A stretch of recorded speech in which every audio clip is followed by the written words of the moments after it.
ఇది విన్నవాళ్ళు సుబ్రహ్మణ్య లోకాన్నే పొందుతారు అంటారు. అంత శక్తివంతం. ఇది శ్రీరామాయణంలోనే అత్యంత శక్తివంతమైన పరమాద్భుతమైనటువంటి ఘట్టములలో ఒకటి. ఇది ఎంత శక్తివంతం అంటే గర్భిణీ స్త్రీలు కానీ ఈ సర్గల్ని పారాయణ చేస్తే తప్పకుండా వాళ్ళకి సంతానం కలుగుతుంది. సంతానం ఉత్తమమైన సంతానం కలుగుతుంది. ఎటువంటి సమస్యలు లేకుండా వాళ్ళకి ప్రసవం అవుతుంది. గంగానది ఆవిర్భావం గురించి చెప్తూ అత్యద్భుతమైనటువంటి ఘట్టాన్ని ఒకదాన్ని ఇప్పుడు రామచంద్రమూర్తితో విశ్వామిత్ర మహర్షి చెప్తున్నారు. నాయనా రామా, నీకు అంగదేశం గురించి చెప్పాను. మన్మధుడు కాలిపోయాడు. తర్వాత పార్వతీ పరమేశ్వరులకి వివాహం అయింది. ఎలా అయింది మరి మన్మధుడు లేకుండా? ప్రారంభమే ఒక గొప్ప విషయం. అందరి మీద బాణాలు వెయ్యాలి అంటే చేతిలో చెరుకు విల్లు 5 పుష్ప బాణాలు పట్టుకుని బాణాలు వేసేటటువంటి మన్మధుడు నేను బాణాలు వేసి అందరిలోనూ కామ ప్రచోదనం చెయ్యగలనన్న అహంకారంతో అదే పుష్ప బాణాల్ని తీసుకెళ్లి పరమశివుడి మీద కూడా వేసి ఆయన మనసు కదిపి పార్వతీదేవి యందు అనురక్తుడయ్యేటట్టు చెయ్యగలననేటటువంటి అహంకార బుద్ధితో ఒక్క బాణాన్ని తీసి ప్రయోగించడానికి సిద్ధపడేటప్పటికే బహిర్ముఖుడైనటువంటి పరమశివుడు కనుతెరిచి చూసి తన మీదే బాణ ప్రయోగానికి సిద్ధపడుతున్న మన్మధుడి మీద ఆగ్రహం చెంది 3వ కన్ను తెరిస్తే భస్మ రాశి అయి మన్మధుడు కింద పడిపోయాడు. కాబట్టి సృష్టి ఆగిపోయి ఉండాలి కదా. ఇప్పుడు మన్మధుడు లేడుగా. మరి అప్పుడు పార్వతీ కళ్యాణం ఎలా అయింది అంటే అమ్మవారు ఏం చేసిందంటే ఏ ఆయుధములను మన్మధుడు పట్టుకుంటాడో వాటిని ఆవిడ పుచ్చుకుంది. 5 పుష్పబాణాల్ని చెరుకు విల్లు ఆవిడే పుచ్చుకుంది. కామాక్షి, కంచి కామాక్షి అదే కదండి. ఇప్పుడు ఆవిడ ఇలా పట్టుకుంటే ఇంతటి పరమశివుడు వశుడైపోయాడు. అయిపోయి తాళి కట్టాడు. సంసారంలోకి వచ్చి ఆవిడ పక్కన కూర్చున్నాడు. ఇప్పుడు ఆవిడ శివకామ సుందరి. ఆమె అంత సౌందర్యంతో ఎవరి కోసం కూర్చుంది? మనకి తండ్రిని తెచ్చి కూర్చోబెట్టడానికి. ఆవిడ శివుడికి సౌందర్యం, బాహ్య సౌందర్యం, శివకామ సుందరి. నీకు నాకో అఖిలాండేశ్వరి, జగజ్జనని. ఈ లోకానికంతటికీ తల్లిదండ్రులైన పార్వతీ పరమేశ్వరుల్లో అమ్మ సౌందర్యం పరమశివుడి కొరకు, అమ్మ యొక్క అంత సౌందర్యం అమ్మతనం మన కొరకు. మనకి జగదంబ, జగజ్జనని, ఆయనకి భార్య. కాబట్టి ఇప్పుడు ఆవిడ తన ప్రజ్ఞతో పెళ్లి చేసుకుంది. మన్మధుడి గొప్పతనంతో పెళ్లి చేసుకోలేదు. మన్మధుడికి ఏం చేసింది? శివుణ్ణి తెచ్చి తన భర్తగా కూర్చోబెట్టుకుని, పిచ్చాడా ఇంకెప్పుడు ఆయన మీద వేయకు బాణాలు, ఇవో మిగిలిన వాళ్ళ మీద అంటావా వేయి అని పట్టుకెళ్ళి మళ్ళీ ఆయన చేతిలో పెట్టింది. ఇప్పుడు ఆయన ఏం చేశాడు? శరీరం లేదు కానీ మునులను కూడా మోహపెడుతున్నాడు. ఎందుకు పెట్టగలుగుతున్నాడు? అమ్మ తన కడగంటి చూపుతో ఇలా చూసి వేయి బాణాలు పర్వాలేదు, లోకం మీద వెయ్యింది అంటే అదేమిటండి మన అలా పాడు చేసేయడం ఏమిటండి అని మీరు అనుకోకండి. అమ్మవారు ఆ శక్తి మన్మధుడికి ఎందుకు ఇచ్చింది అంటే మనం పితృరుణం తీర్చుకోవడానికి. తండ్రి రుణం తీరాలంటే మనం సంతానాన్ని కనాలి, అందుకు ఇచ్చింది. కాబట్టి ఇప్పుడు వివాహమైనటువంటి పార్వతీ పరమేశ్వరులు ఏకాంతంలో విహరిస్తున్నారు. వాళ్ళిద్దరూ అలా క్రీడించడం మొదలుపెట్టి 100 దివ్య సంవత్సరాలు పూర్తయిపోయాయి. వాళ్ళిద్దరూ ఏకాంతంలోంచి బయటికి రాలేదు, వాళ్ళకి బిడ్డ పుట్టలేదు. దేవతలందరూ కలుసుకున్నారు. పార్వతీ పరమేశ్వరులు ఇద్దరూ కనపట్టలేదంటే కొత్తగా పెళ్ళయింది కదా, 100 దివ్య సంవత్సరాల నుంచి విహారం చేస్తున్నారు. ఒక చిత్రమైనటువంటి ఆలోచన వచ్చింది వాళ్ళకి. ఊరే అసలు పార్వతీదేవే శక్తి స్వరూపిణి, పరమశివుడు తేజపుంజం మహానుభావుడు. ఇప్పుడు వాళ్ళిద్దరి యొక్క శుక్రశోణితములు కలిస్తే, తేజస్సులు కలిస్తే ఈ లోకంలోకి ఒక కొత్త ప్రాణి వస్తే అసలు అటువంటి భూతమును అంటే అటువంటి ప్రాణిని మనం చూడడం కుదురుతుందా? అది ఎంత తేజోవంతంగా ఉంటుంది? ఎవరు వహిస్తారు ఆ భూతాన్ని? ఎవరు చూడగలరు ఆ ప్రాణిని? కాబట్టి మనం పరమశివుణ్ణి వెళ్ళి అడుగుదాం, మీరు రతిక్రీడ విరమించి బిడ్డల్ని కనద్దు అని అడుగుదాం అన్నారు. అయితే మీరు నన్ను మాట అడగచ్చు, ఏమండి బుద్ధి ఉందా అసలు ఈ మాట? వాళ్ళు అన్నారనుకోండి, మీరు ఎలా చెప్పారండి అని అడుగుతారు నన్ను.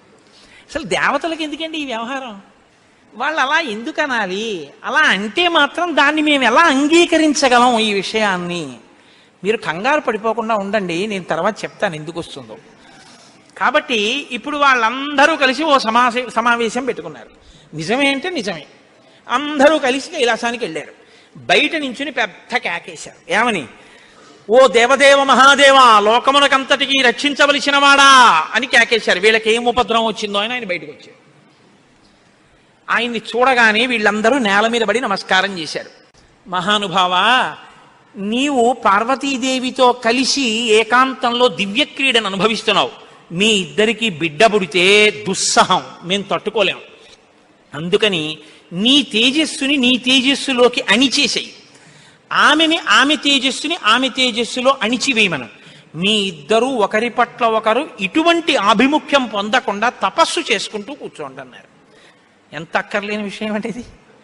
అంటే ఆయన అన్నాడు, తండ్రితనం అండి, తప్పకుండా నీకు అలాంటి ఇబ్బంది ఉంటుందంటే నేను ఇటువంటి భూతమును సృష్టించాను, అలాగే వెళ్ళిపోతాను. కానీ ఇప్పటికే చాలా కాలంగా పార్వతీదేవితో నేను క్రీడించి ఉన్న కారణం చేత నా రేతస్థానం నుంచి తేజస్సు కదిలిపోయింది. ఇప్పుడు కదిలిపోయిన తేజస్సు పడిపోతుంది. నేను పార్వతీదేవి యందు వదిలిపెట్టద్దని మీరు అంటున్నారు. మరి నేను నా తేజస్సుని ఎక్కడ విడిచిపెట్టను, ఎవరు భరిస్తారు చెప్పండి అన్నారు.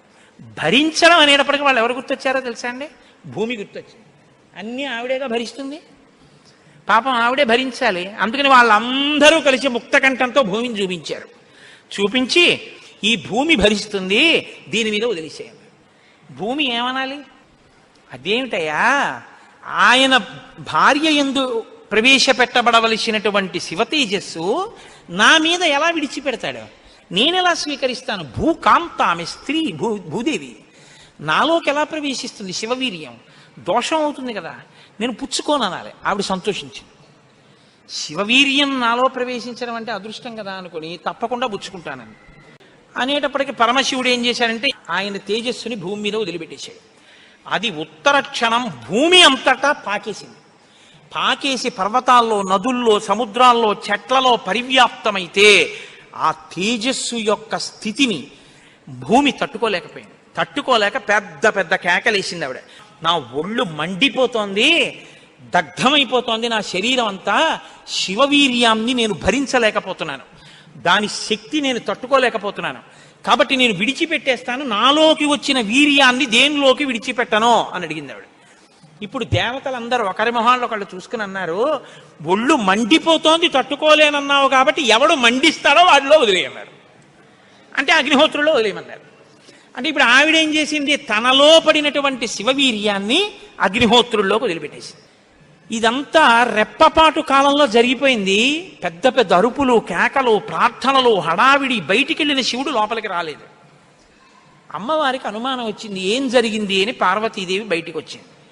బయటికి వచ్చి ఏం జరిగిందని అడిగింది. మేమందరం ఇలా ప్రార్థన చేశామమ్మా, మీ ఆయన తేజస్సు భూమిలోకి విడిచిపెట్టాడు, భూమి తట్టుకోలేక అగ్నిలోకి విడిచిపెట్టింది అంది. మీ ఇద్దరికీ సంతానం కలగకుండా తపస్సు చేసుకోమని కోరిక కోరామమ్మా అన్నారు. ఆవిడంది, ఏ ఆడదైనా అమ్మ కావద్దంటే ఒప్పుకుంటుందండి? ఎర్రబడిన కళ్ళతో అమ్మవారంది, అక్కరలేని విషయంలో జోక్యం చేసుకున్నారు. మీరు చెప్పకూడని మాట చెప్పారు. నన్ను తల్లిని కావద్దు అని శాసించారు. నాకు బిడ్డలు పుట్టకూడదు అని వరం అడిగారు. నాయందు ప్రవేశపెట్టబడవలసినటువంటి శివవీర్యాన్ని భూకాంత యందు ప్రవేశపెట్టారు. కాబట్టి నేను మీకు శాపం ఇస్తున్నాను, ఇక నుంచి మీ భార్యల వలన మీకు సంతానము కలగకుండుగాక, ఇక నుంచి దేవతలకి సంతానం ఉండదు అంది. అందుకని ఏమంటే ఎప్పుడూ 33 కోట్లైనా ఇంకా పిల్లలు మనవలు ఉండరా అంటే ఉండరు. పార్వతీదేవి శాపం ఆగిపోయింది, దేవతల యొక్క సంతానం. ఇప్పుడు ఆవిడ భూమి వంక తిరిగింది. నువ్వు స్త్రీవి కదా, నా భర్త యొక్క తేజస్సుని నేను పట్టవలసింది నువ్వెలా పట్టుకున్నావు, నువ్వెలా స్వీకరించావు నా భర్త తేజస్సుని? ఆవిడ్ని శపించింది. నువ్వు ఒక్క రూపంతో ఉండవు, భూమి అని పిలవబడినా నీకు అనేకమైనటువంటి స్థితి కలుగుతుంది. ఒక చోట చౌటు నేల, ఒక చోట నల్ల నేల, ఒక చోట ఎడారి, ఒక చోట పంట పండే నేల. ఇలా నువ్వు రకరకాలుగా అయిపోతావు. అంతేకాదు, బహుభార్య భవిష్యసి, నీకు ఒక్క భర్త ఉండడు.